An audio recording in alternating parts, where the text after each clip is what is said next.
Hello everyone. Thanks for being here. We're going to tell you a bit more about Pyroscope 2.0, the major release we made yesterday. There's already a 2.01 out, so a small fix. My name is Simon. I work on the Pyroscope team for the last 3 years. Yeah, Alberto Soto here, working in Pyroscope as well for almost 2 years now, all over Barcelona. And so today we're going to teach you about why should you use continuous profiling, and then we make a bit of a review of our previous decision as part of the V1 version, and what kind of things didn't work and we fixed with V2. Lessons learned while rolling this out to production, and then finally the new features this new architecture will allow. And I'm ending with a hopefully successful live demo of those new features. So first of all, what is profiling? So profiling is the process when you try to collect information, how your code runs, and how much resources it uses in different components, different packages, down to the line number. And so profiling typically was run more like on the development environment, so pretty close to your source code checkout, and with quite extensive implications for the target. So you would have a significant overhead collecting those profiles. And while this is good enough, I think we all know how little we can predict the real production data in our tests and benchmarks. So often, the production has quite a different behavior than maybe your micro benchmarks predict. And this is where continuous profiling just shines, because it is able to run in production. It does that by reducing the overhead to not increase your cost or the latency of your applications. And so it does that on a very low sampling rate, so it misses certain events, but it will still pick up the significant ones just by the fact that it looks all the time at it. And that is particularly powerful when it comes to things like incidents, because you can jump back in time and investigate how your application might have shifted the CPU usage or the memory allocations from last week to this week, or from the last hour to now, where you suddenly have a problem and all services no longer reply. So this is also a major use case for us, this kind of debugging in an incident scenario. Obviously, we have metrics. We might get alerted because of a high error rate seen by our customers. We might have logs that tell us there's something wrong, there's like a client timeout, or we're not able to respond in time. And then also those logs might contain traces, which further allow us to pinpoint it down to a service or even a component in a service. But then where profiling helps you more is when you want to zoom into that service. It actually then can go up to the line number, show you kind of how the resource consumption changed, and you can then hopefully pinpoint more what is happening, maybe confirm your theories, but what is wrong with the system, and then hopefully quicker fix the system and bring them back online.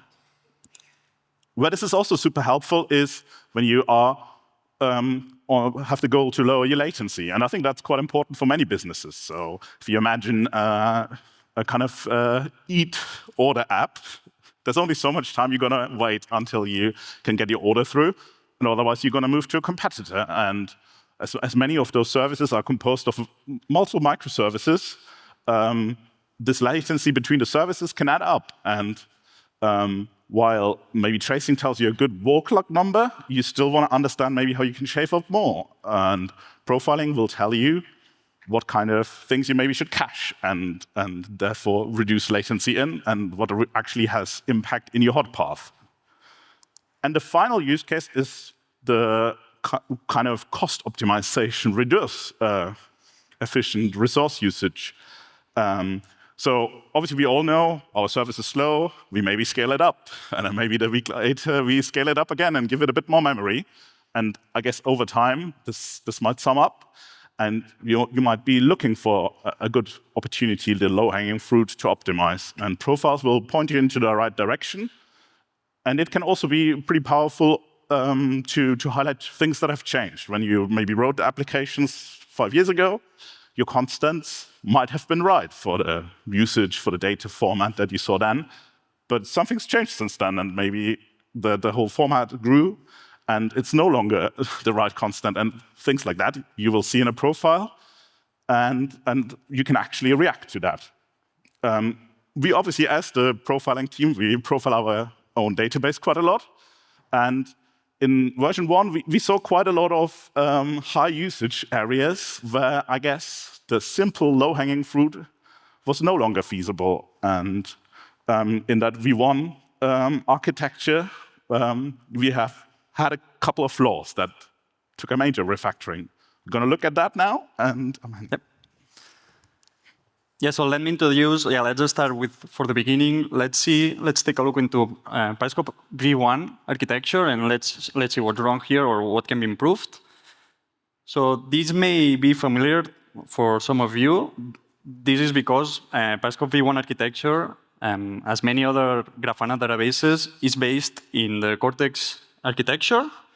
This one with the ingesters in the middle, between the write and the read path.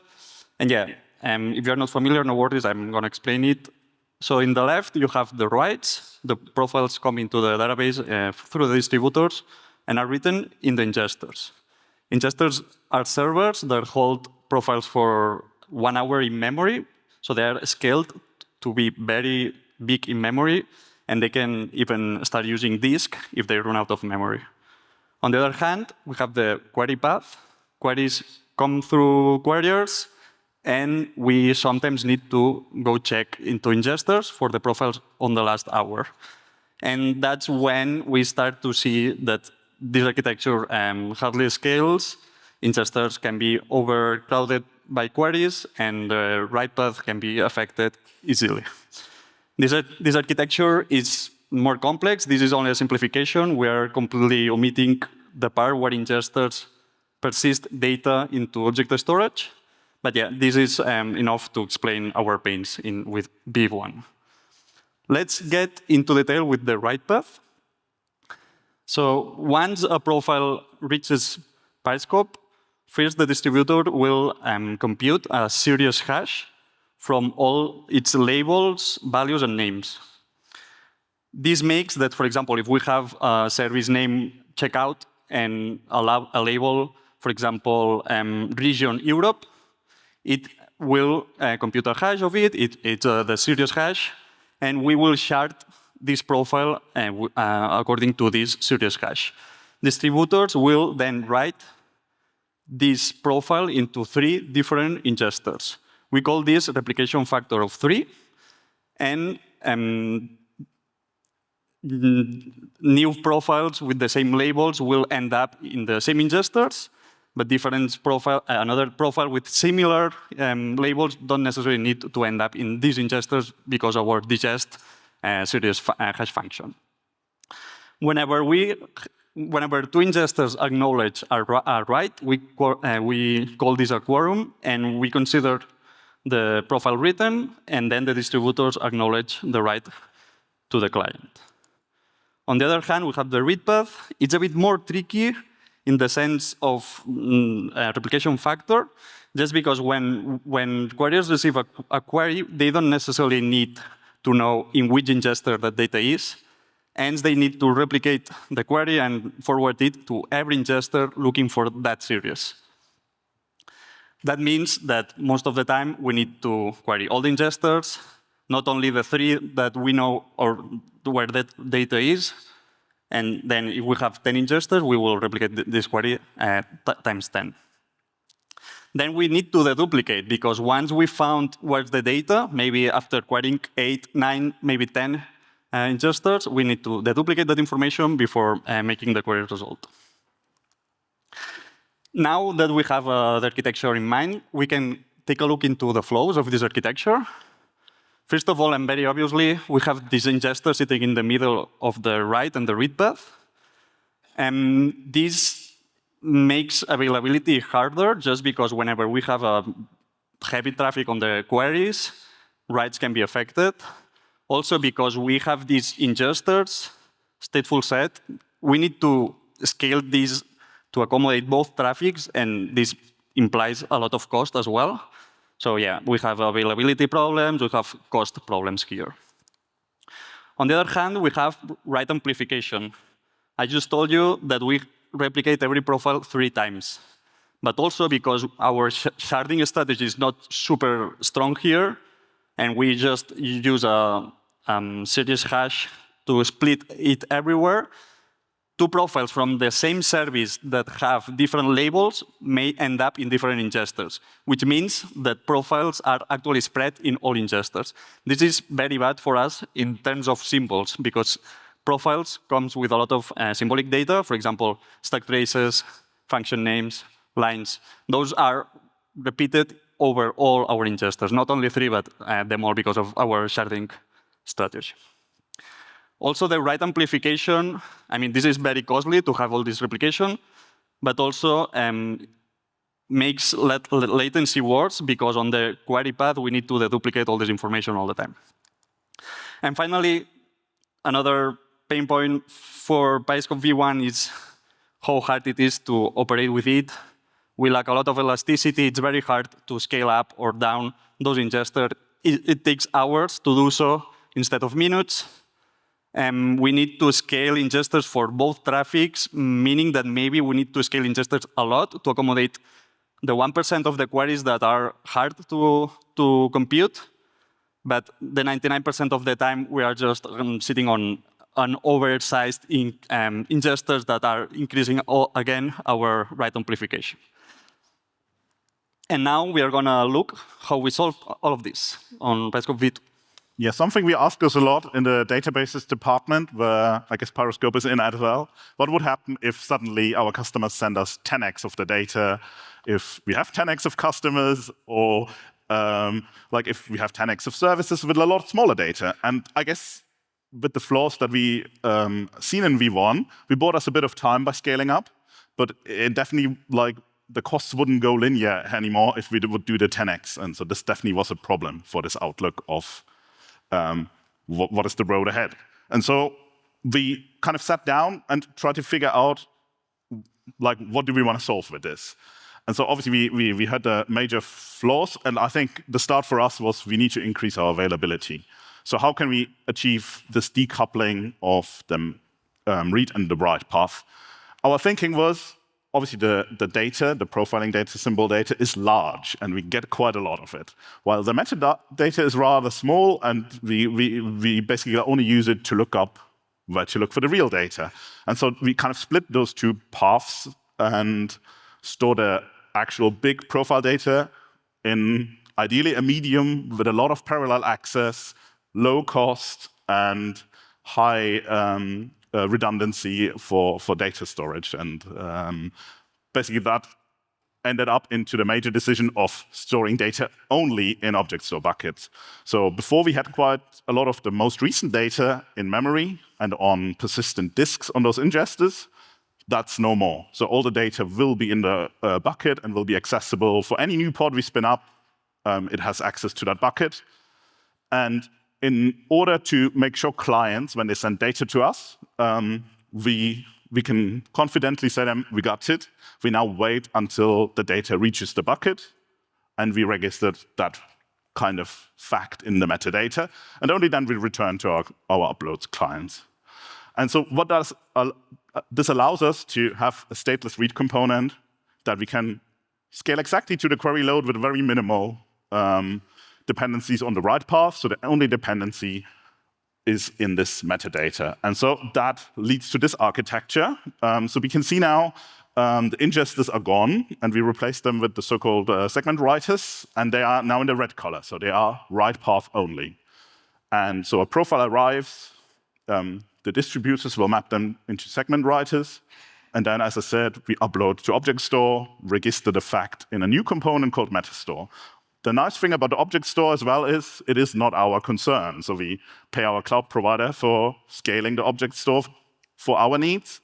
And so our concern only remains with the metastores, that they can both handle the read and the write workloads.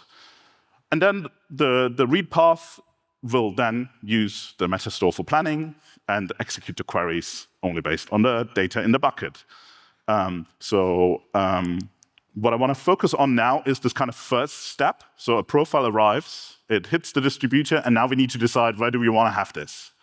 And as Alberto told us, there was a big flaw in that we used the series hash to kind of spread and shard the data around. And that meant for the symbols, we're storing data over and over again. And the way we tackle this is now we try to figure out what is the underlying service, and we shard it by service.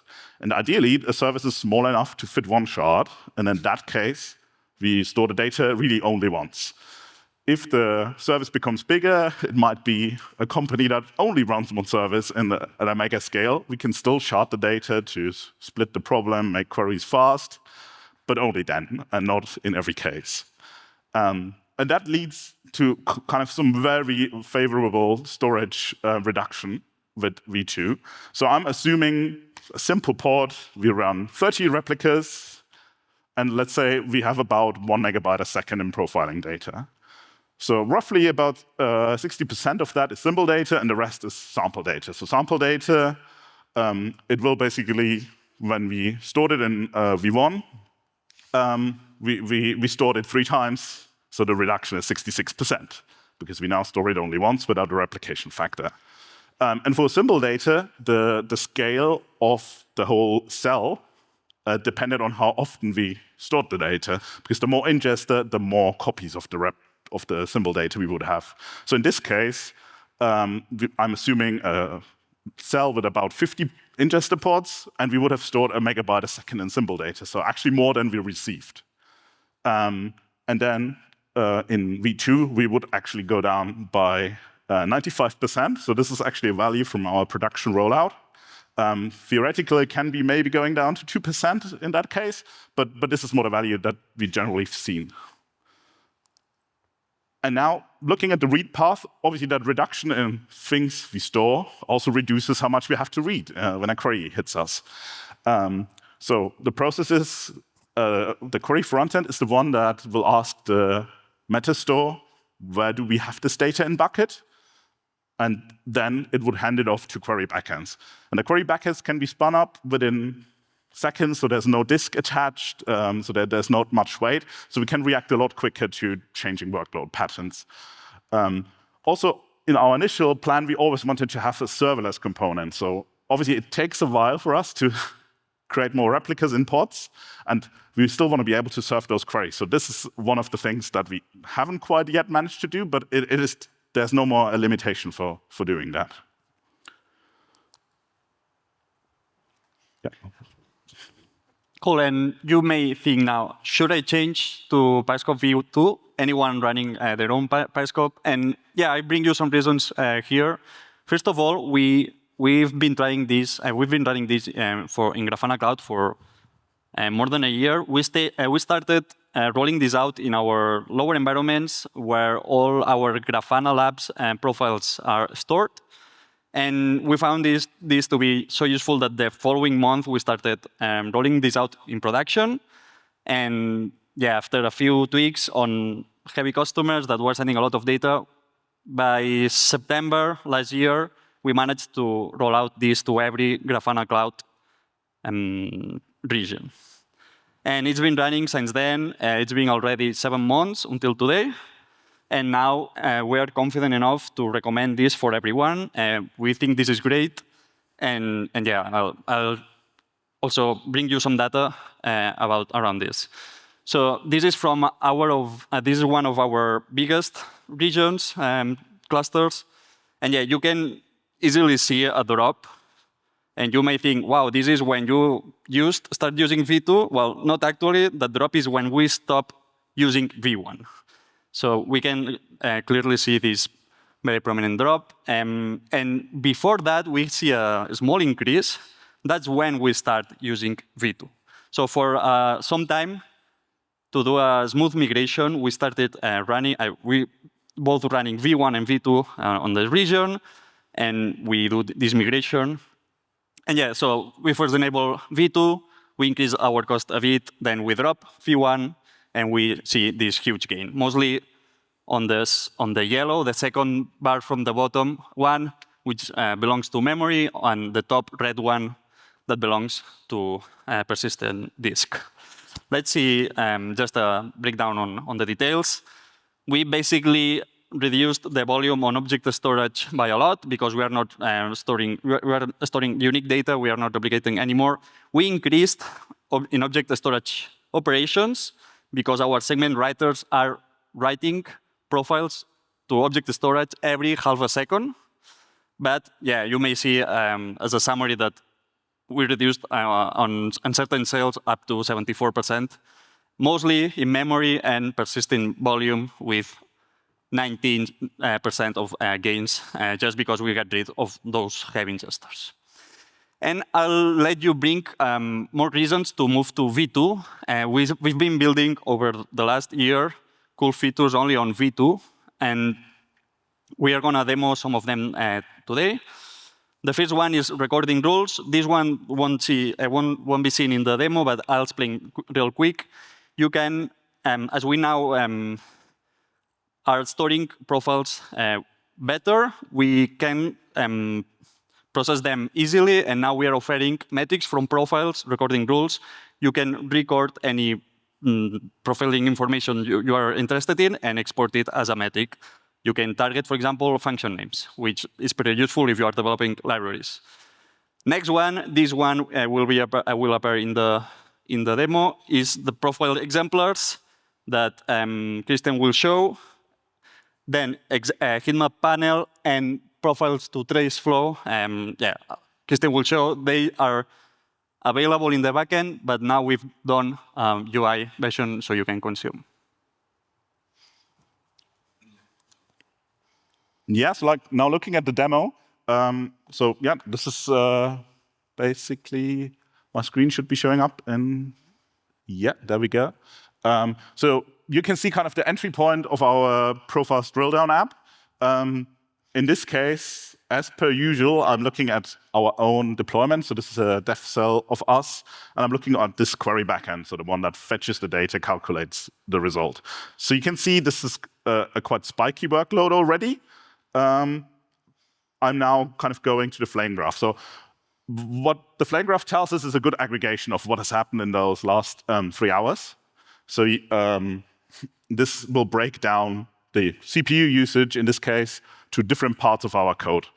And so what we can now do, that we have a lot more processing power in our query backend, we can now show you actual particular profile. So often it's interesting how a particular profile performs. So in this case, this is a port setDMMSS.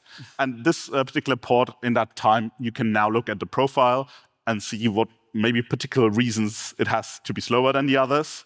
And so you can see we picked out that single one now, and that allows you to zoom in a lot easier. So before you needed to do a lot of zooming, a lot of filtering, this is a real lifetime saver here. And so we actually want to go a step further. And Alberto has mentioned the Heatmaps span Heatmap. So when we collect profiles, we actually collect also the information about traces. So previously, you could jump from the trace view into a flame graph, but the way back was not possible just because of the limited query processing time we had available. But now we can do that. So what you can see in this heat map is fields that are more red, or more on this side of the rainbow, they will have a lot more requests. And so this is a real kind of span request breakdown, while the ones you see in the dark blue, indigo color, there's only a few. So you can see like the red here, for example, has 13,000 requests that fall in this bucket of 10 millisecond CPU use and up to 500 millisecond CPU use. And so obviously, with that information, you can now basically look at this and find the top request, so which is, I guess, this one. And you can see 10 seconds are spent on the CPU alone during that request. And you can also open the flame graph, kind of understanding where exactly this 10 seconds are spent in which libraries. But what we also can do with this information is actually pulling data from Tempo. So you can see the data we've seen so far is stored in the profiling database, and now we're trying to find mappings in Tempo. And that gives you a lot more context where the request is coming from, how is it traveling through your system. So you can see the 10 seconds on the CPU actually means 17 seconds for the whole query to wait. And that's obviously quite a long time. It's quite a heavy query. This is maybe something we should optimize next. OK, and now I want to go back to the slides and want to look at the conclusion. So why should you do continuous profiling? It allows you to reduce your downtime. It helps you find the root cause quicker. You can also improve your latency of your services, improve the resource efficiency of your service, and therefore save costs. If you start doing that, use Pyroscope 2.0 straight away.